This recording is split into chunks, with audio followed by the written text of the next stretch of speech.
We come to this place for magic. We come to Blue Valley North to laugh, to cry, to care, because we need that, all of us. That indescribable feeling we get when the lights begin to dim. And we go somewhere we've never been before. Not just entertained, but somehow reborn, together. Dazzling images on a huge silver smartboard, sound that I can feel. Somehow, heartbreak feels good in a place like this. Our heroes feel like the best parts of us, and stories feel perfect and powerful. Because here, they are. BVN Broadcast. We make AST better.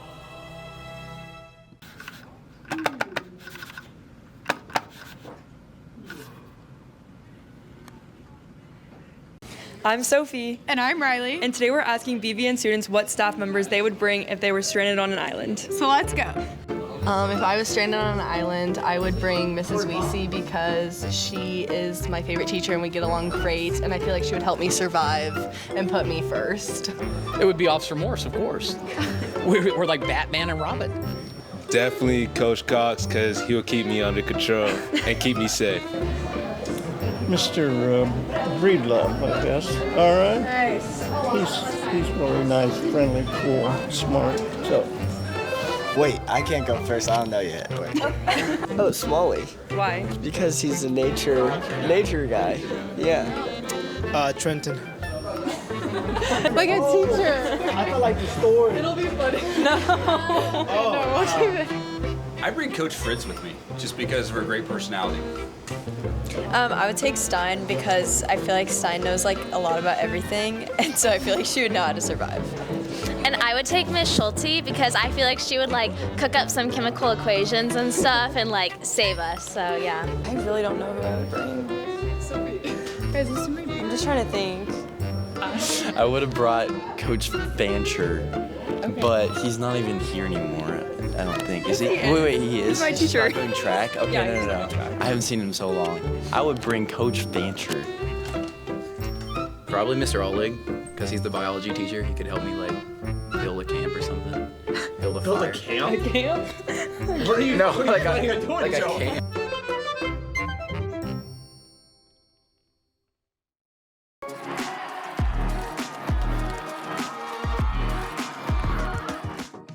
I'm Mr. Holloway, and I have taught physics here at Blue Valley North, and this is ChatGPT. So ChatGPT can answer all kinds of different questions. So let's ask it some physics questions and see how it does. Let's try explain quantum mechanics. This is one of our complicated topics in physics. To me like I'm a 5-year-old. So this is gonna relate quantum mechanics to toys, which I think is kind of a funny deal. So you know how when you play with your toys, you can see them and touch them? Well, in the world of quantum mechanics, things are too small to see or touch.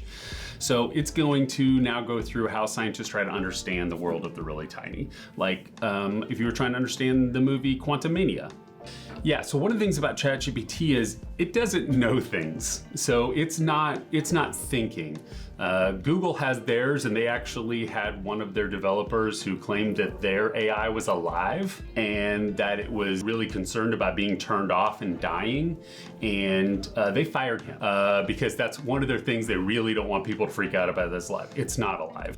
What it does is it has all this information. They fed it 300 billion words from the internet and different sources. And it then goes through there and analyzes the way that the words are patterned together. You may have noticed that your phone, if you're doing a text, will predict what word it thinks you want to do next, that predictive text. Your phone's not alive. It's just looked at patterns in the past and it's taking that to generate a predicted future. ChatGPT does the same thing. It's basically trying to predict what the next word is going to be. I had it generate a letter turning me down for the job that I currently have from Dr. Ostrowski, and it was great. Like I felt better about not getting the job.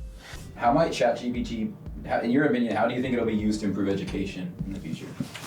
I think it's like a lot of things. You know, when teachers had to deal with the invention of spell check. Okay, so now do we grade for spelling if somebody can just use spell check, or Grammarly, or Google?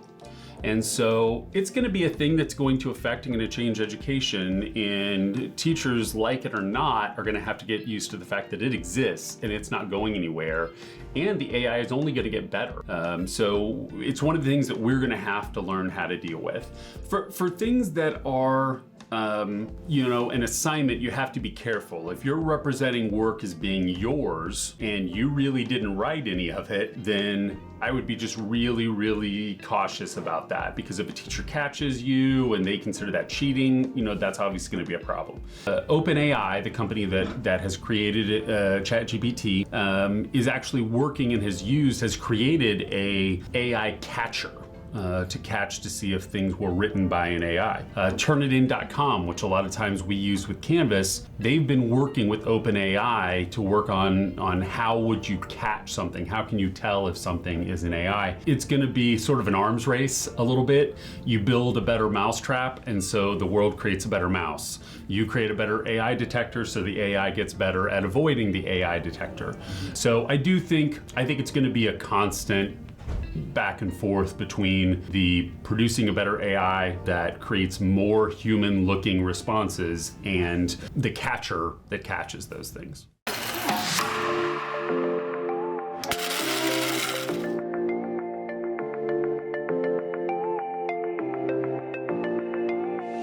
My favorite part of working in the coffee cart is being able to bond with people.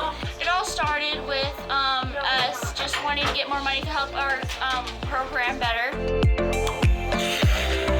We have a bunch of different items ranging $1 to $4. We're open like late start days. Yeah, it's open to everyone. Come visit us at the Connections Cafe!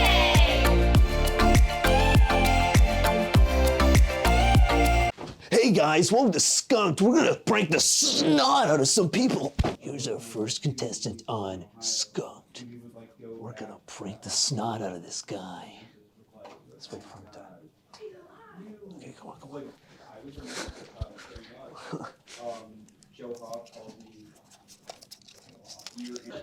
He's gonna get... If you think about it, from a You just got skunked.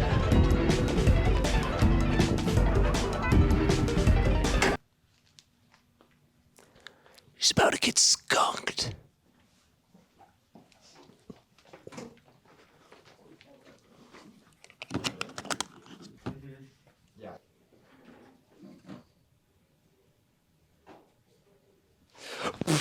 You just got skunked.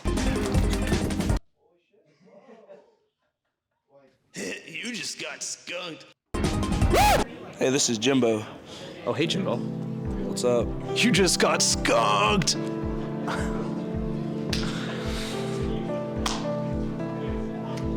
Hey guys, wanna watch me violently rip my thumb off? Yeah. You just got skunked.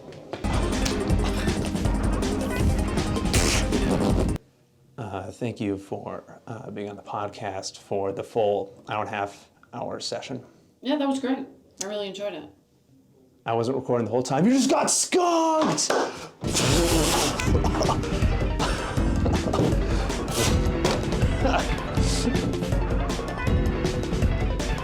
Skunked!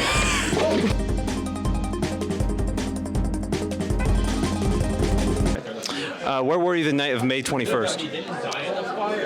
May 21st? Probably at work. Okay, Con. Found you. Special Agent Cooper. Special Agent Cooper. You're going away for a long time.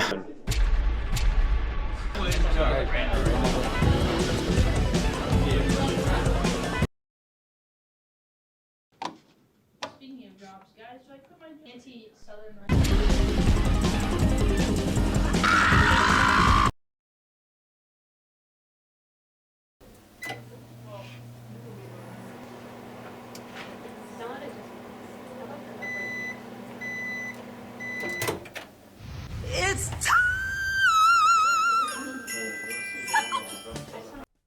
Mandela effect, a situation in which a large mass of people believe that an event occurred when it did not.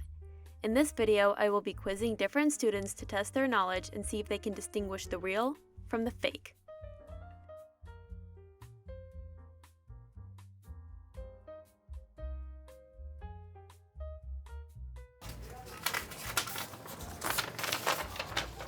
Can you tell me which one of these are real?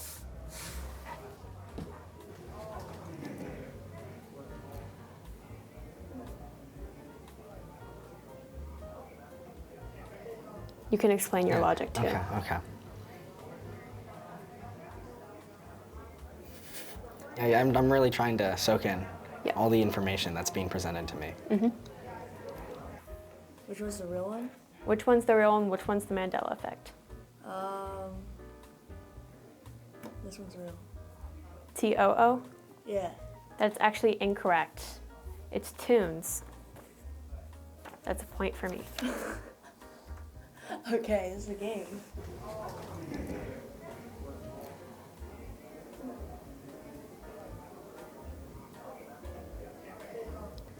This one.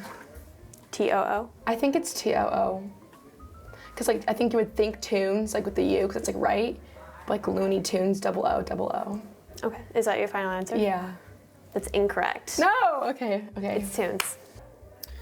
This one's real. You said with the T-O-O? What? The tunes? Oh, I didn't realize that was the difference. What did you think was the difference? I thought they were different color shades. Why would that be the difference? I don't. That one looked brighter. Okay, the difference is between the way the tunes are spelled. Oh. Okay. I'm gonna go with this one again. So, this was your guess. This Wait. is the fake. Too bad. Okay. This is the fake. Yeah, okay. So that's 1 point me. Yeah, that was. Okay, next one. I was too thrown off by the colors.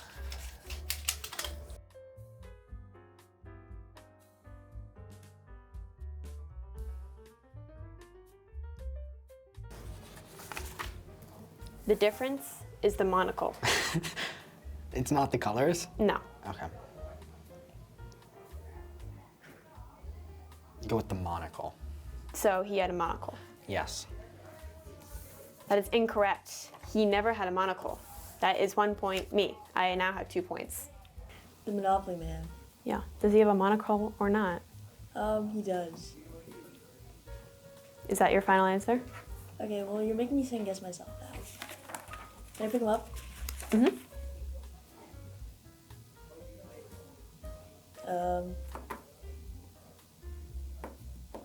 The monocle? Final answer? That is incorrect. He does not have a monocle. It's a point for me.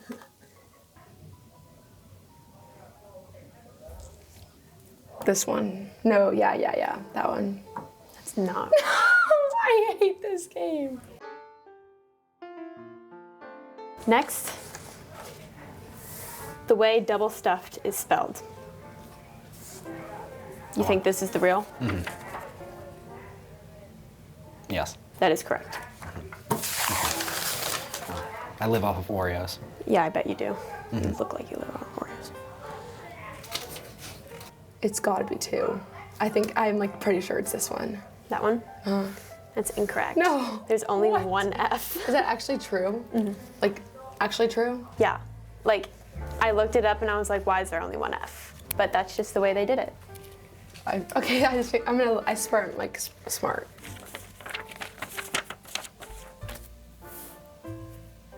What's the difference?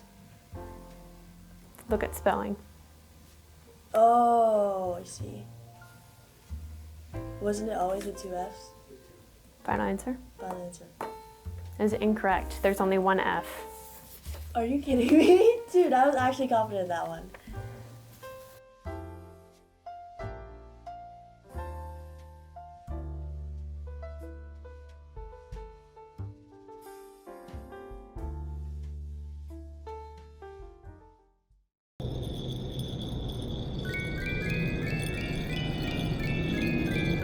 North report.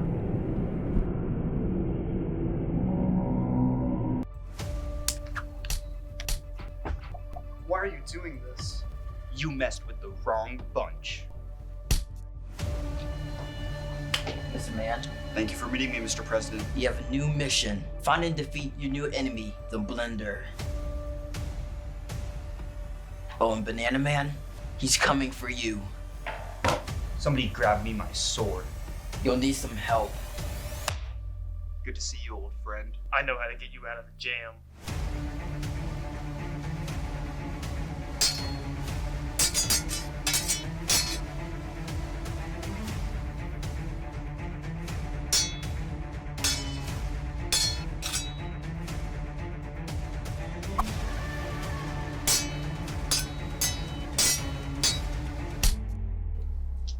I think that was the last of them. Hey, we've been waiting for this a long time, Banana Man, I'm gonna kick your potassium. Ready for round 2?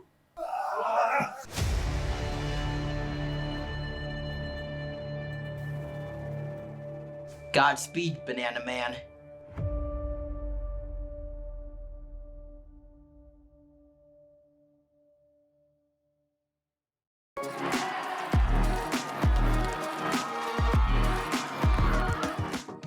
Probably one of the biggest productions I've been part of. Well, it's definitely the biggest production I've been a part of, so. Well, we're doing this together.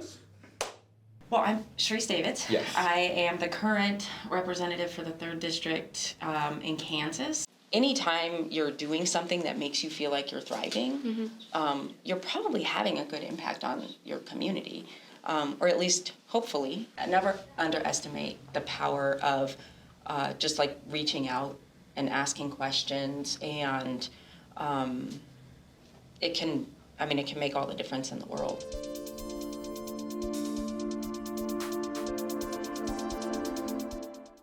Hey Issa, where are you from? Where am I from? Does he want to know where I was born? Does he want to know where I grew up?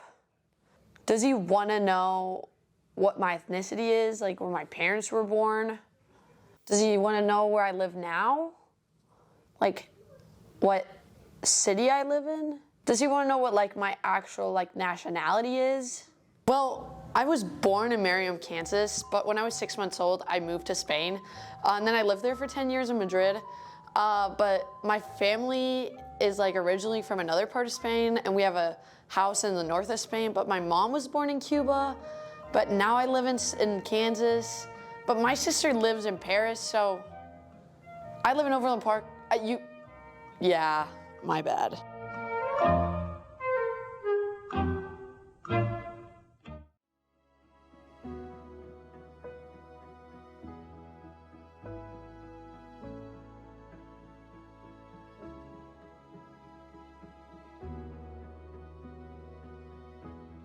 I'm the assistant principal for curriculum and instruction here at North.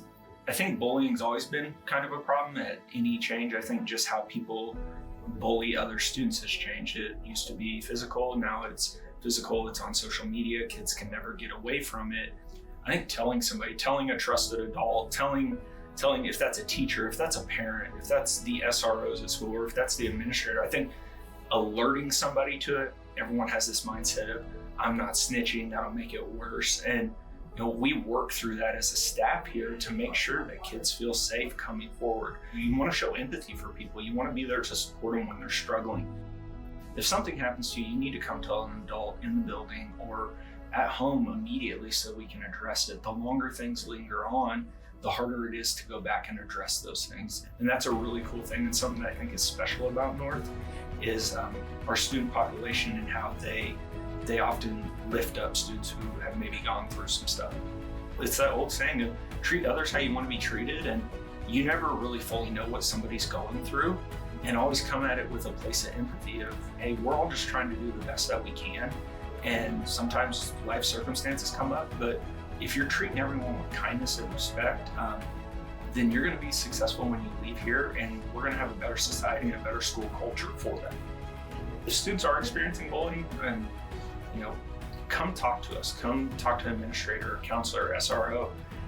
We keep these things confidential, and we do our best to address it here at the school to ensure that it doesn't happen.